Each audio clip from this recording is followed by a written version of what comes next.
the ship's counselor on Star Trek, only more attractive. He seemed to be a mentor to half the ship. Mentorship is very important to him. He was never too busy to listen to the junior sailors' problems and give sound advice based on his years of experience. I, along with everyone else, admired this about him. About 6 months after reporting, the LPO position was opening in CE Division. Although he was the senior choice, there was talk of giving the position to me. Where some people would have harbored jealousy, resentment, Jamal only offered support and encouragement. This is the kind of person that he is. Even when being treated unfairly, he was thinking of others more than himself. Thankfully, the chain of command came to their senses and gave him the LPO position. He deserved the job, and he was very good at it. He led by example and used humor to keep our spirits up during a harsh workup cycle. As harsh as the workups were, we could not have predicted how hard the upcoming deployment would be. During the deployment, both of us experienced family tragedies that would send us home for a time. We were able to lean on each other for support during these tough times.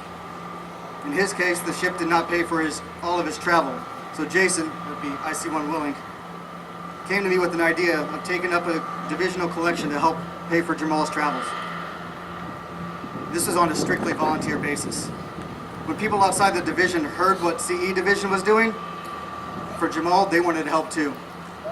Jason and I actually had to send some people away as we had collected enough money to pay for his entire travel that incurred. It was covered by those he mentored. This once again showed how admired he is by his peers, shipmates, and friends. Jamal, as you enter this new stage in life, know those of us who have served with you have been changed for the better because of you. You have made the Navy better because you have made us better. Lizette, you have your husband back to yourself now. No more lonely nights for months at a time. You get to be a normal family now. Thank you for supporting him and being the rock at home. Thank you for sharing Jamal with us. Xavier, your dad is finally home for good. I know it wasn't easy growing up with him gone a lot, but know he is very proud of you. I know because he talks about you a lot. Thank you for sharing your dad with us. At the end of his career, Paul said in 2 Timothy 4:7, I have fought the good fight. I have finished the race. I have kept the faith. Jamal, for 20 years, you have fought the good fight. You have kept the faith, and now you have finished the race. Thank you for being a great shipmate, a great mentor, but most importantly, a great friend. Fair winds and following seas. Thank you.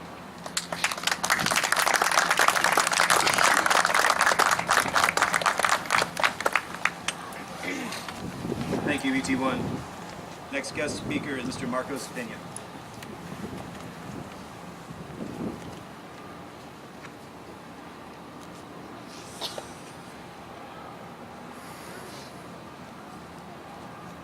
This one's gonna be a little hard on me. 2 months ago, I stood up here and retired myself off this ship, and Jamal was my guest speaker. So he showed up 30 minutes late, like Jamal always does. And I was like, I got you, bro. I was like, 2 months? I got you. But luckily I showed up on time. I've known Jamal since I reported on board the USS Carl Vinson in January of 2000. I had already been on 2 ships prior to, and being an IC man, we're kind of territorial.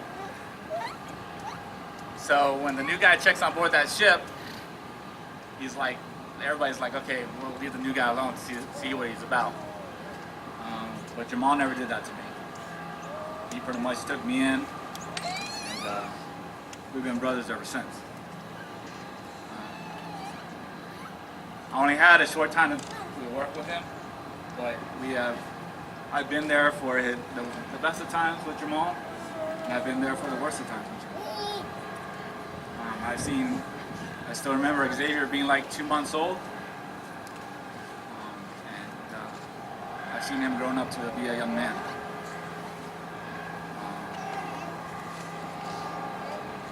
The only thing I can speak about Jamal is what you see is what you get. He's always been a class act. There's nothing that I've ever asked him that he says he can't do. We've always shared that brotherhood. He calls me whenever, and I call him whenever. So if there's IC men out there that had an issue and you couldn't solve it, it'll probably be the one he called. And whenever I had an issue with him or my siblings, he was the first person I called.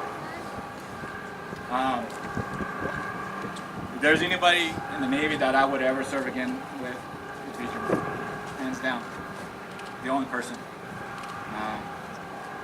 I just want to say, with this retirement, we both retired. Now it's both our time to, our next chapter in our lives. So this doesn't end here with us, and we know that. We've known that forever. I just want to say I love you, and if you ever need me, you know where I'm at. All right? That's all I got.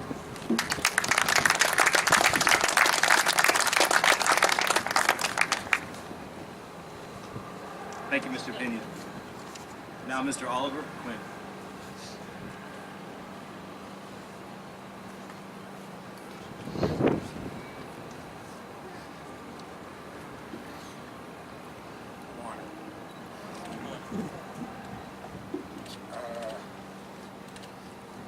Usually sons get invited to speak at their dad's retirements.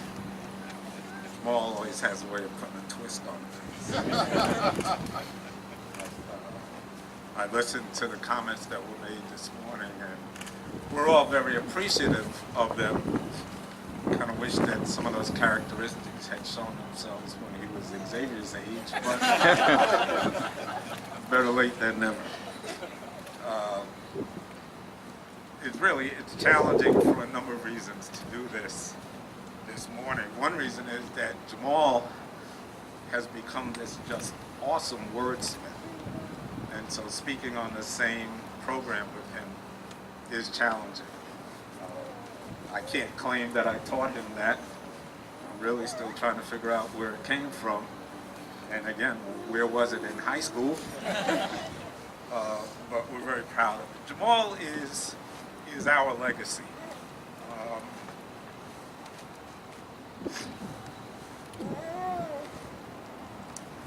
We're very pleased that he completed his 20 years safely.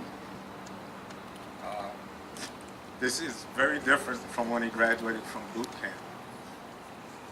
That was the coldest day I ever experienced in my life. Why do they have to do this in Chicago in January? Something like that. But 20 years later, it turns out to be worthwhile. Jamal entered the Navy searching for himself. He emerged having found himself as a husband, father, a son, a friend. He's organized. He wasn't always organized. He's a planner. He lived in the moment. He's a leader. And he's an inspirational writer. Jamal got his degree while he was in the Navy. That's one thing that we asked of him, and he did it. Excuse me.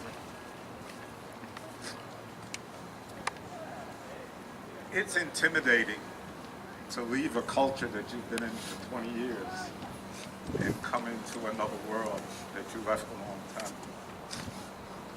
This retirement is really a commencement. It's another commencement. It's a beginning. It's not an end. But nevertheless, it's very intimidating. I found a quote that I'd like to share with Jamal as he enters this next phase of his life, which is daunting. And that is, don't be afraid of fear, because fear sharpens you. It challenges you. It makes you stronger. And when you run away from fear, you also run away from the opportunity to be your best possible self. I am so proud of my son. Thank you.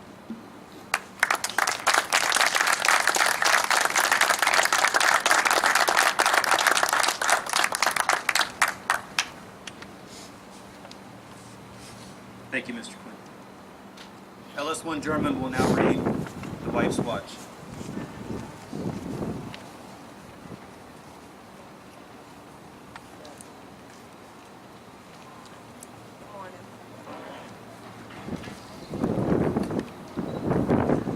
The Wife's Watch. While her sailor answered the call from sea, she stood on the shore fighting down the fear that he would not return.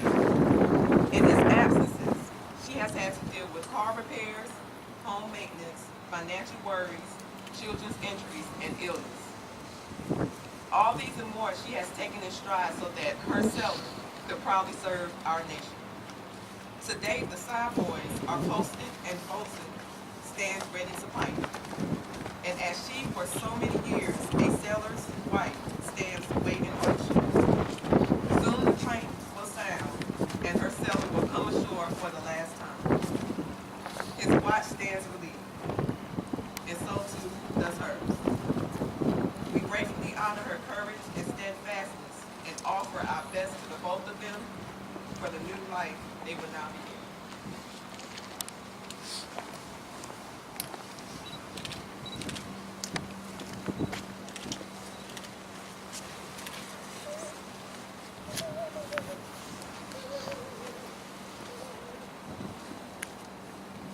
Thank you, LS1. Lieutenant Commander Hines will now present the awards as I read the citations. Attention to award.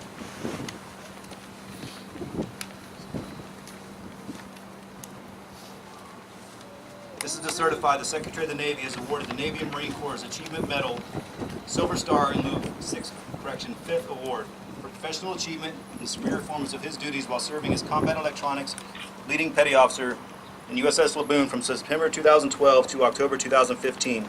Petty Officer Quinn's leadership and technical expertise were instrumental in successfully guiding his division through